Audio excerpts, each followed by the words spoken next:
was certainly a different kind of game from a week ago. You guys, I know that's going to be one of your first questions out of the box.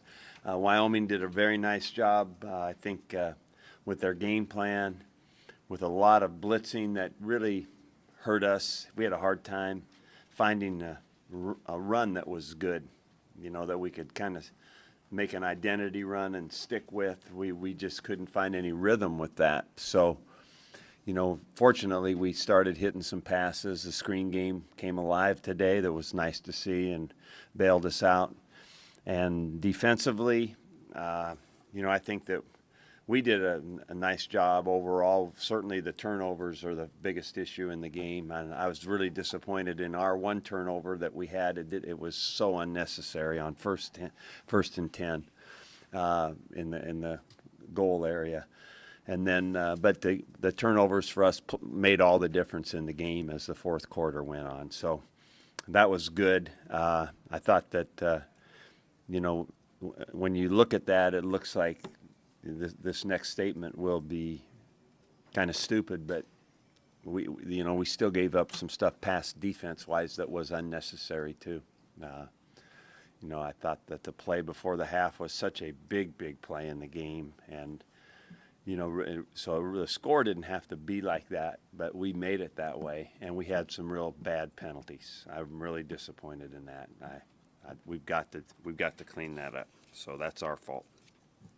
Tommy had the pick, but he threw for 377 at the end of the day. How do you feel just overall he performed and came back from that play?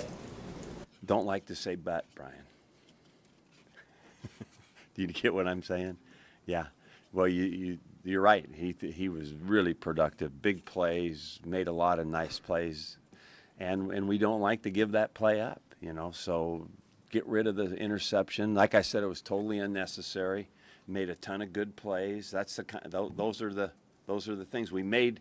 We did two things that are really important. We really won the turnover margin.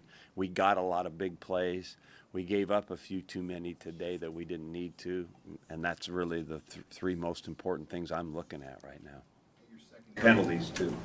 Your secondary forced 5 interceptions. I think you're +7 now on turnovers. Yeah. So how big is that, and what do you attest to the ball skills and the aggression these guys have been playing this year? Well, we've got guys back there with good ball skills, and they're getting some good vision on the ball. And a couple of them were pressure interceptions, and a couple of them were just really good position interceptions. So, but I think we've got guys that when they have vision on the quarterback, they can make some plays. You saw it. There's good ball skills in that group, and quite a number of guys, which is good. So, when you are in good shape and you can see the ball thrown, and what I mean in good shape, good position on the receiver, and you can actually see the ball, then your chances to intercept are great. But when you're playing blind into the receiver all the time, you're probably not going to get a lot of interceptions. Where did you think that you struggled running the ball? You said you couldn't find a good run. What do you just? Well, Sam, they were throwing the kitchen sink up there. I think we saw what we call middle dogs, inside blitzes. I think I heard him say at one point there in the fourth quarter we saw over 30 of them during the game. So we were seeing a lot of different stuff, and we were not doing a good job picking it up. Therefore, we were getting some real negative runs, and that luckily on second down we've had a pretty good success on our second down stuff. We hit some big passes, we hit some screens, and so it kind of bailed us out really, because our first down running isn't what you'd like to see most of the time. So when Riker throws that one to Gabe, yeah, is that a statement of if you're going to do this, we're going to do this? Well, not. You know what? That was inadvertent. I wanted DeMornay to catch a hitch. Right, that was really the point. Let's throw him a hitch route, get him the ball, and then they pressed both guys, and Riker did what he was taught to do with the ball.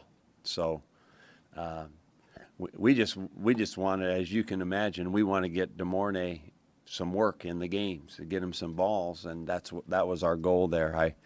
I know that probably was an interesting deal, but that's why it went like that. Punt game, and was the play by Caleb improvised by him? when he ran. That was probably as surprising to me as it was to you.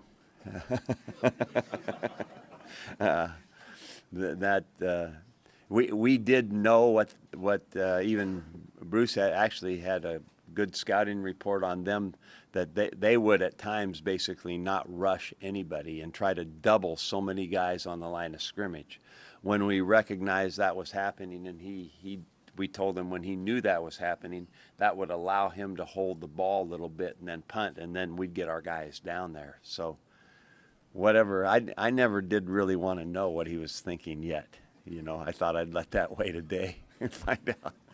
Freedom was getting quite a bit of press, going into fall camp and then early in the season. Has it been a pleasant surprise to have Ross Dezuris kind of step up, and Yeah. is this a surprise at all to you guys? Well, no, Ross is very much a detailed guy, hard worker. So when you combine hard work, experience, attention to detail, it's not unusual that a guy would do well. So we expect him to be one of the more stable people that we have on this team as we go through the season.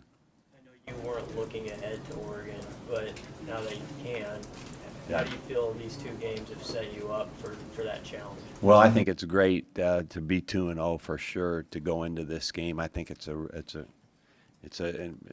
exciting time. The one thing about it, that as you all know, for being around here, the more you win, the more exciting the next game gets. And of course, this one being who they are and what they mean nationally and where we want to go, this is exciting. Pardon? You gonna watch it? Yes. Was there a point in the fourth quarter where you're up 45-17 or 52-17 where you allowed yourself to just think about, here we go? Yeah, I did, absolutely. And the neat thing is the players even said it right after the game in the locker room that, we got to put it all together. We're going to play a good team, and it'll be a great game, big game for us. Do you feel like, not that you guys were overlooking one of these teams, but do you feel like the first two games were to get through games, to get to this one, and you feel like your team's going to be more focused and prepared for Oregon? Well, I think that we definitely, to set this up to be the game that it can be, because if you want to be who we want to be, you've got to beat these kind of teams that are coming up. And so it'll be fun that way. That challenge will be exciting because they're going to be one of the faster teams that we will play all year. They're going to be talented, so it'll be great that way. And yes, you do have to get through those first two games to get to this one. And it's just kind of the natural flow of life in football. When those games are looming, you can mess it up by losing one of those previous games, or you can set it up by winning. And we've now, I'm going to pull back here and say we better clean some stuff up, or we're not going to have a chance to beat Oregon. But if we do, we will. You said last week when you were so frustrated with the unforced penalties, so to speak, Yeah. the emotion penalties, it's No you take a different, step really. forward there, right? I thought I'll have to look at them all. They were a little bit different style. Nate's wasn't. I think you're going to get a penalty for that. And at some point, I really believe most of the time a guy knows if the ball's gone. I believe that. So we're going to have to do something about it. We're going to have to. They're going to have to make a decision on how it's going to be, because it's just like, he's. Carlos, it was Carlos, I think, right? And he's a freshman and all. You're supposed to let him off the hook, but that's not good enough, because I just sat with him right there, pulled him off the field, sat with him right there and told him, look where the ball is right now. In a close game, that loses you a game. So we're going to have to make a decision on how we're going to be. We're going to have to be smart. You're not going to make dumb plays and win big games. You're not going to do that. Early kickoff time, you talked about problems last year with early kickoff. How do you feel overall the team handled the early kickoff? I thought much better, even though we didn't play like perfectly clean. I thought the enthusiasm for the play was more evident. I felt good about it. And so a couple of things that we did, we'll just say that they worked, you know. Leave it at that. All right.